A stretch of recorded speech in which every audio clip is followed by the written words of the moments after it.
Cherlapally Indian Oil Corporation Limited ఎదురుగా petrol diesel డీలర్లు 2 రోజులుగా ధర్నా నిర్వహించారు.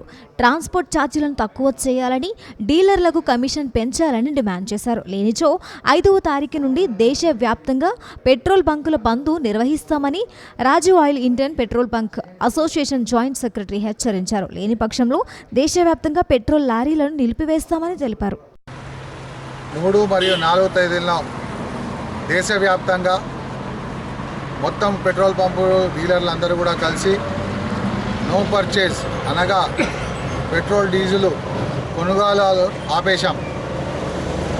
ఇది మేము మాకు రావాల్సిన డీలర్ మార్జిన్ రావనందువలన మేము ఈ ఎజిటేషన్కి ముందుకొచ్చాము.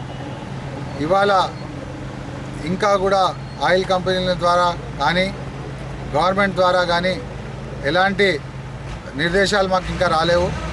రేపు బాంబేలో మీటింగ్ అన్నారు.